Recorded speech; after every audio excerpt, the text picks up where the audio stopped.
Assalamualaikum warahmatullahi wabarakatuh. Bismillahirrahmanirrahim. Alhamdulillahirabbil alamin. Wassalatu wassalamu ala asrofil anbiya wal mursalin sayyidina wa maulana Muhammadin wa ala alihi wa sahbihi ajmain, amma ba'd. Ma'asyiral muslimin rahimakumullah. Pada kesempatan kali ini izinkan kami menjelaskan sedikit tentang masalah sholat.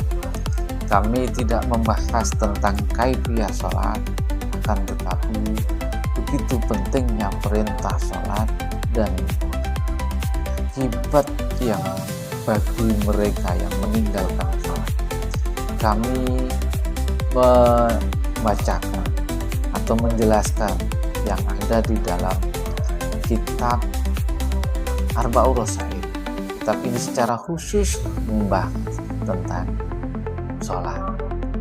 Di beberapa ayat Al-Quran banyak perintah tentang sholat. Di antaranya adalah wasta'inu bisobri washolah wa innaha lakabiratun illa 'alal khashiyin.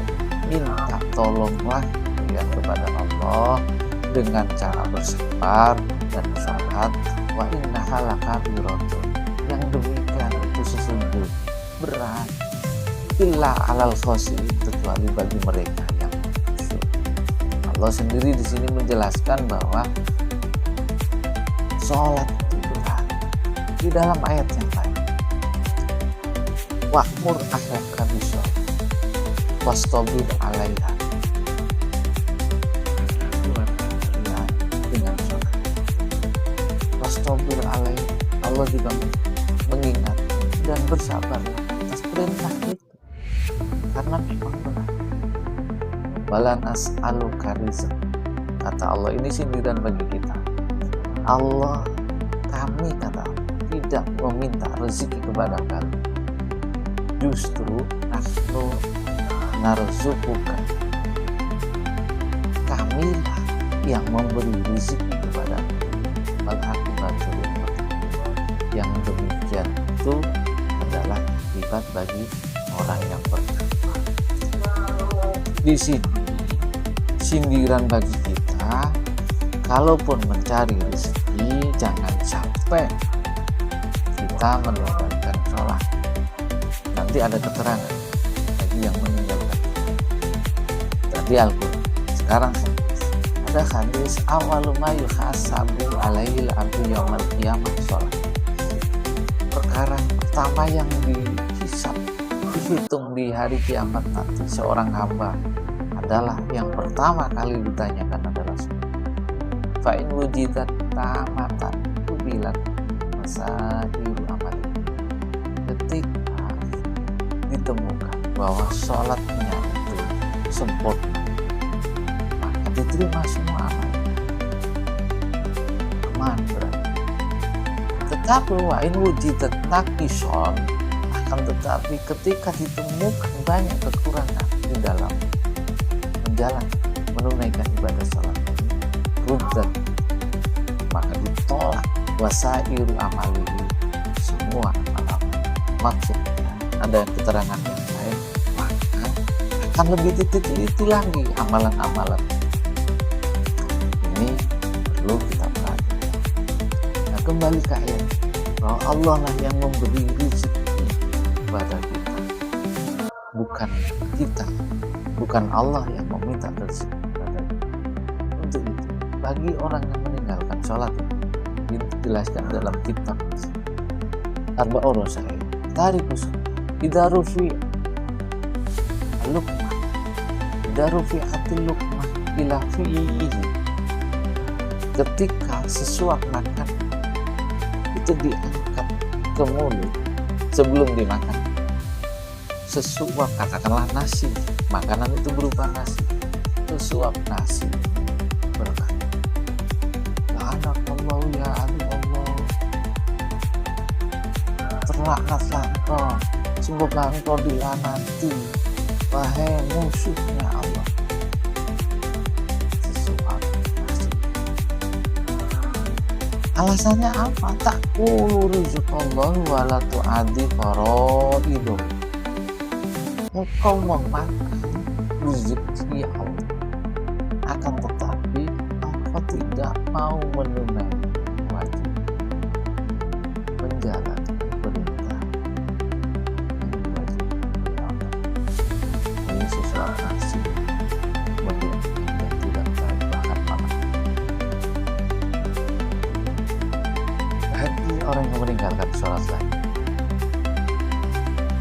Maka yang sebetulnya tidak mau menempel di jasadnya orang yang meninggalkan.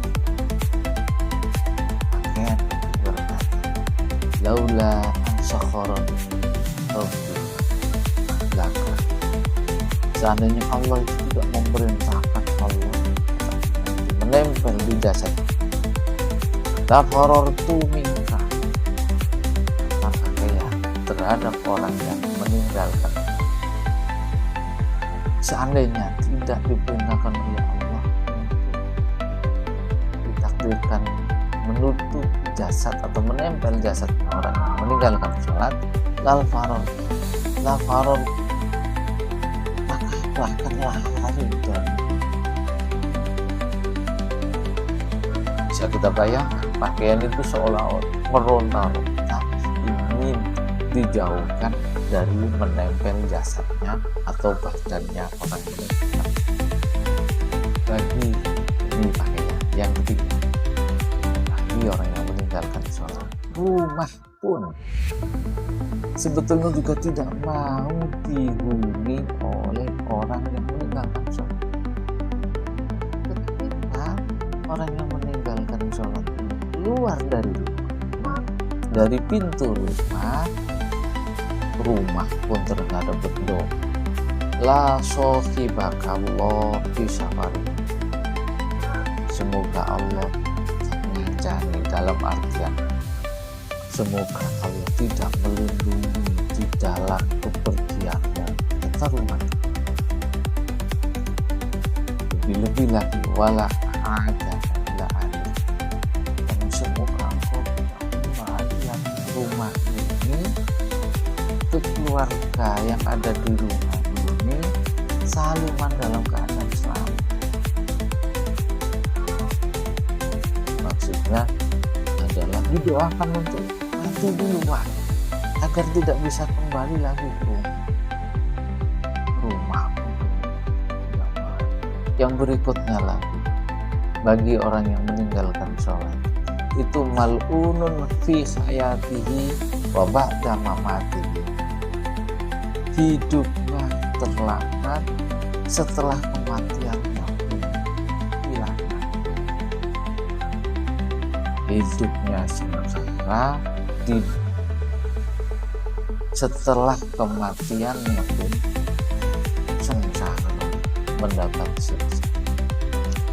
Dan yang terakhir, akibat bagi orang yang meninggalkan sholat adalah yamutu Yahudiyah, mati dalam keadaan seperti orang Yahudi, wa yubaisu Nasraniyah, dan suatu saat dibangkitkan dalam keadaan seperti orang Nasrani. Naudzubillah, semoga ada guna dan manfaatnya apa yang kami sampaikan sedikit ini.